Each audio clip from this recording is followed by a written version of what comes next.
Uyg'urlarning ana yurti haqida. Qat'iy uzib aytish kerakki, Uyg'urlarning ana yurti O'rta Osiyo. Coğrafya olimlari Osiyo qit'asini Sharqiy Osiyo, O'rta Osiyo va G'arbiy Osiyo qatorli qismlarga bo'ladi.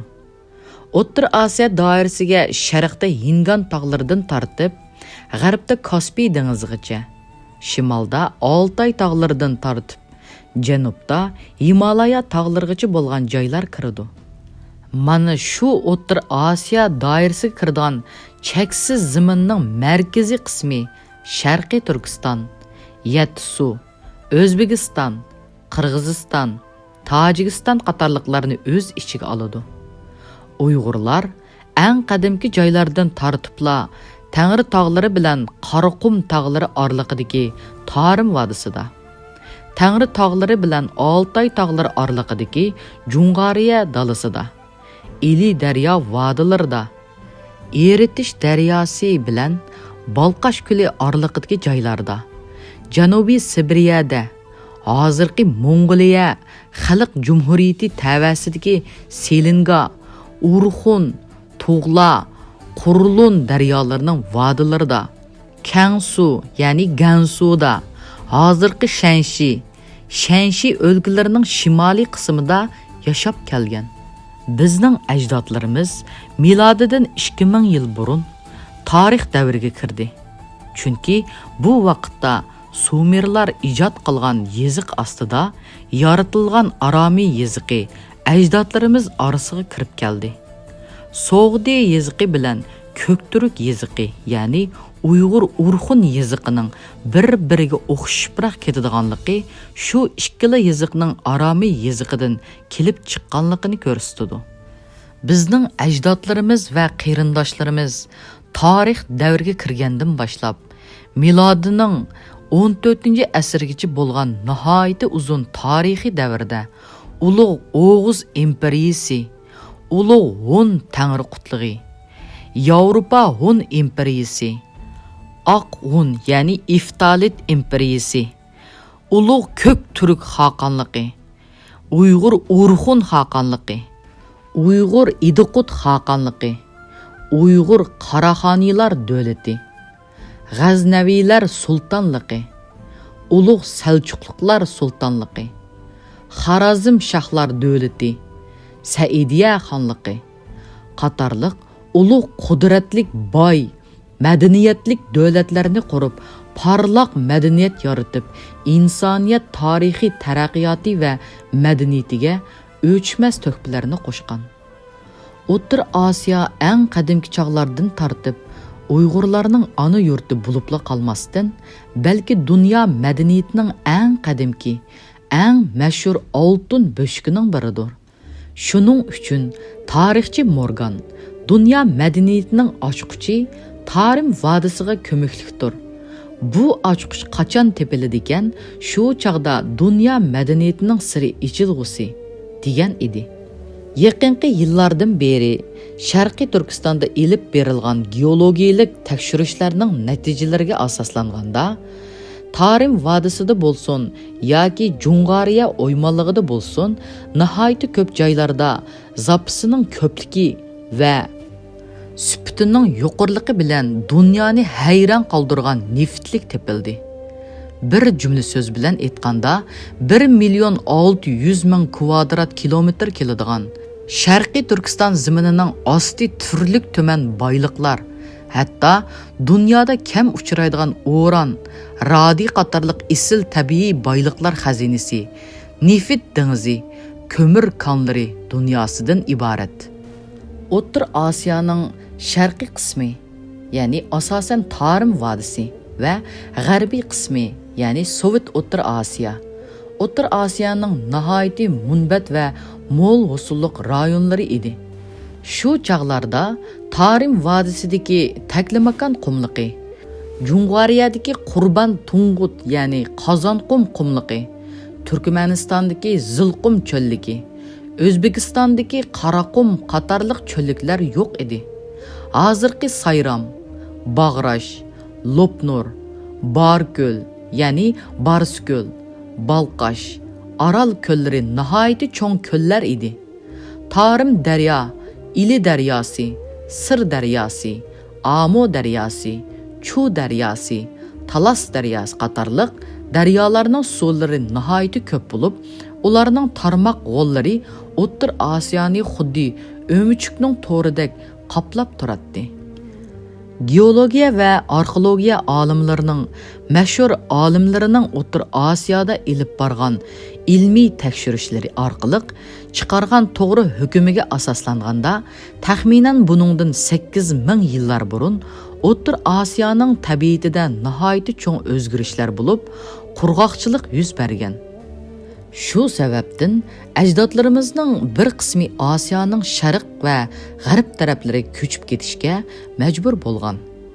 Shu chaqda O'rta Osiyoning sharqiy bo'ligi bo'lgan Tarim vodisida yashaydigan ajdodlarimizning bir qismi Altay orqali ko'chib, hozirgi Mongoliya va Bayqal ko'li, ya'ni qadimki chaqlarda Bayko'l deb atalgan joylarga ketgan. Miladi 840-yili Mongoliyadan Sharqiy Turkistonga ko'chgan Sharqiy Uyg'urlar bo'lsa, buningdan 8000 yillar burun Tarim vodisidan Mongoliyaga va Bayqal ko'li atroflariga ko'chgan ajdodlarimizning avlodi edi. Buningdan 8000 yillar burungi ko'chishda Tarim vodisidan Ladakh yo'li orqali Shimoliy Hindistonga ko'chgan ajdodlarimiz Hindistonning asli yerlik xalqi bo'lgan Dravilarning qadimki Hindiston madaniyatiga o'zining ta'sirini ko'rsatgan. 20-asrning 20-yillari arxeologiyalik olimlari Hindi daryosi vodisidagi Harappa, ya'ni Panjab shtatida, Mohenjo-daro, ya'ni Pokistonning Sindi o'lkasida qatorliq qadimki shaharlarning xarobilarini tekshirishida tepilgan haykallar orasida O'rta Osiyolik turk, ya'ni Uyg'ur tipiga kiradigan va beshidagi chochlari qiyiqcha, ya'ni lenta bilan bog'langan bir haykal chiqqan. Bu haykal buningdan 8000 yillar burun Tarim vodisidan Shimoliy Hindistonga ko'chgan ajdodlarimizning Aryanlar Hindistonga ko'chib kelishdan bir necha ming yillar burunla Hindistonning asosiy yerlik xalqi Dravilar bilan birga yashagan davriga mansub. İctimai Fanlar Akademiyasi Arxeologiya tadqiqot o'rni 1971-yili Kunchi daryosining bo'yidagi ibtidoiy qabristonlikdan bir yosh ayol bilan bir kichik bolaning jasadini topgan. Nanjing Universiteti Geografiya fakulteti Karbon 14-tajribaxonasi qabristonlikdan tepilgan yog'ochlarni tahlil qilish orqali jasadlar, ya'ni yosh ayol bilan kichik bola jasadining buningdan 6412 yil burun dafn qilingan jasad ekanligini dastlabki qadamda aniqlagan. Bu haqdagi xabar, ya'ni Xalq gazetida e'lon qilingandan keyin atalmış G'arbidiyar gazetining Uyg'urcha, ya'ni 1981-yili 2-oyning 24-kunidagi sonida e'lon qilingan. Yuqorida tilga ilingan jasadlar to'g'risida gazetda mundaq deyilgan. Bu jasadlar yer yuzidan egizrak bo'lgan qurg'oq qum dovisidan qezib ilingan. Go'rning ikki beshiga birdan yog'och qo'yilgan bo'lib, yer ustidan ko'rinib turdi. Go'r tik qilinib qizilgan. Jasadlar go'rda o'ngda qilib yotqizilgan. Uning ustiga yog'och taxtay va taxtayning ustiga qo'y terisi bilan chig' to'qilma yepilgan. Jasad nihoyatda qo'pol to'qilgan. Yung raxtga o'ralgan bo'lib, ayol jasadning beshiga kegiz qalpoq kiygizilgan. Uning seriq, uzun sochlari dolisiga tushib turdi. Ko'zlari yo'g'on, kirpiklari uzun, qonxorliq. Bu qadimki jasadlar bilan birga qezivilingan oxiratliklar ichida nihoyatda nafs to'qilgan chig' savatlar bo'lib, uning ichiga ziroat donlari silingan. Ammo bu donlar chirib, unga aylanib ketgan. Bola jasadi bilan birga ko'milgan chig' savatdan o'z peti saqlangan bug'doy chiqdi. Bu ikki jasadning tepilganligi buningdan 8000 yillar burunqi ko'chishda boshqa joylarga ketmay Tarim vodisida davomliq yashab qolgan ajdodlarimizning etnik xususiyati va ularning madaniyati, ya'ni dehqonchilik, chorvachilik, yung to'qimchilik, hunar san'atini tadqiq qilishda bebaho ahamiyatga ega. Shuni o'zib aytishga bo'ladi-ki, Tarim vodisida yashagan qadimki yerlik asosiy xalq seriq tanliklarga mansub bo'lmasdan, ya'ni seriq tanliklar qo'ngshorliq, seriq chash bo'ladi va shuningdek Aryan nasllik xalqmo bo'lmasdan, ya'ni Aryanlar milodidan 1700-yillar burun Iran egizligi orqali Hindistonga ko'chgan dal Uyg'urlarning ajdodlari.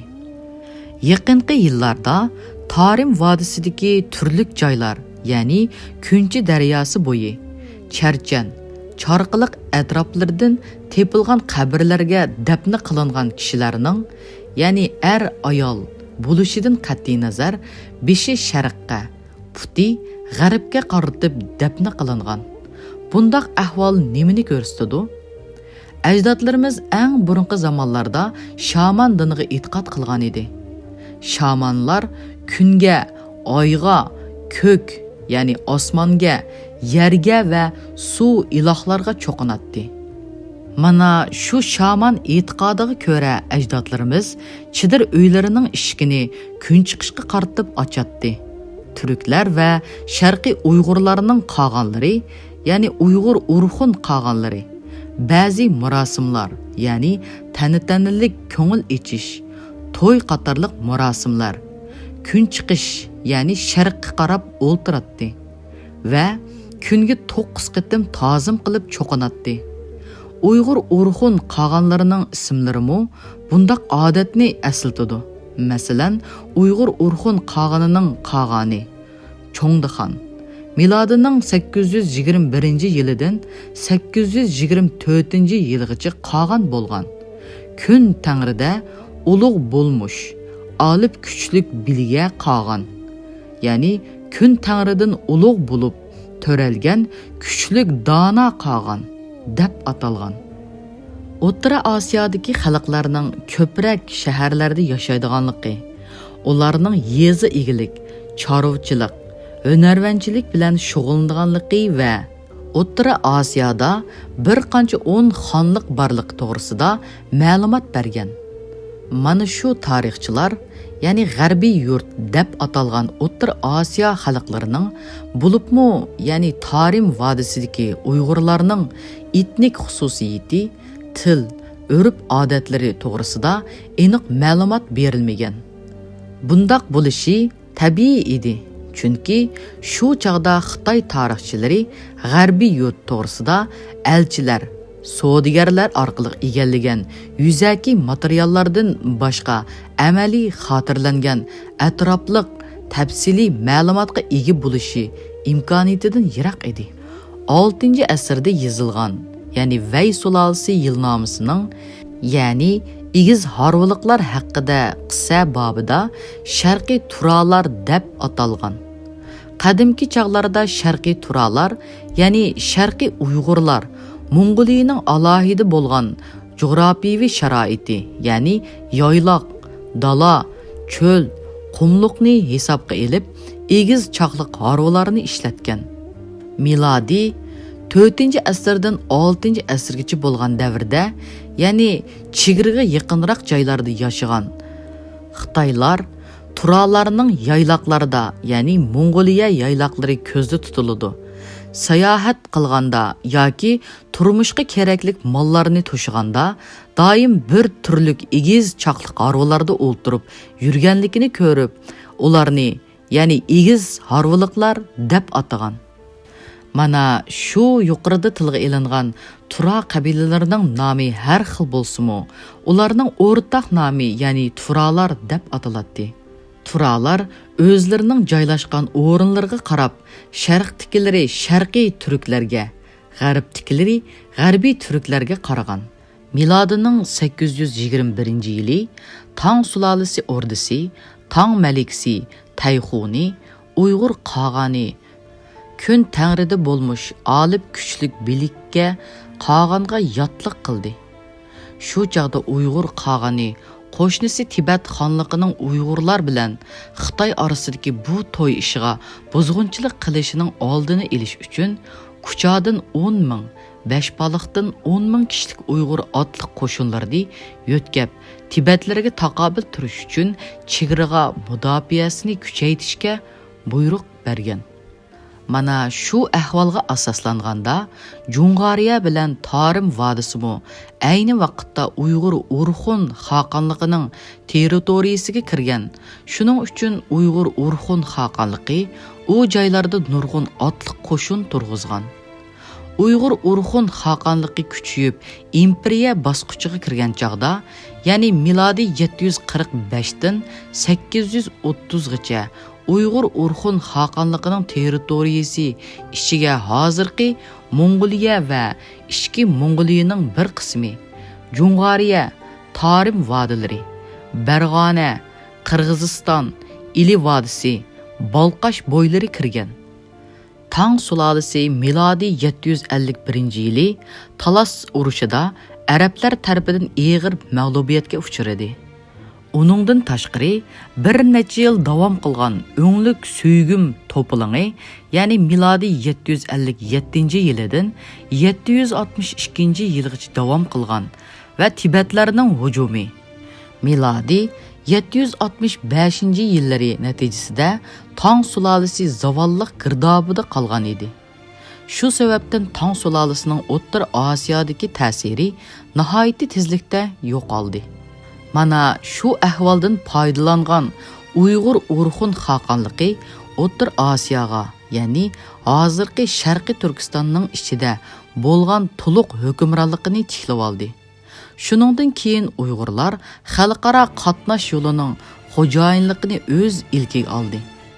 Milodiy 760-yillardan boshlab Tibet xonligi Gansuni besib olgandan keyin Tang sulolasi, ya'ni Uyg'urlar yo'li deb atalgan xalqaro yo'l orqaliqla g'arbdagi davlatlar bilan aloqa qilishga majbur bo'ldi. Tang sulolasining elchilari va savdogarlari g'arbdagi davlatlarga berishda Chang'andan shimolga yurib, Sadichin sepilidan chiqib, Uyg'ur Urxun xaqonligining poytaxti Qara Balg'asunga boradigan. Aningdan keyin g'arbga burilib Oltoy tog'laridan halqib o'tib Jungariyadagi Beshbaliqqa keladigan bo'ldi. Yo'l Beshbaliq tugagandan ikki tarmoqqa bo'linadi.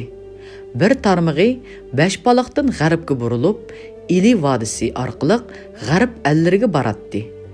Yana bir tarmoqi bo'lsa, Beshbaliqdan janubga so'zilib, Tangri tog'larini kesib o'tib, Turpan, Qarashahar, Kucha, Oqsu, Qashqar qatorliq g'arbiy allarga qarab ketadi. Mana shu yo'l Uyg'ur Urxun xaqonligi davrida Uyg'urlar yo'li deb atalgan.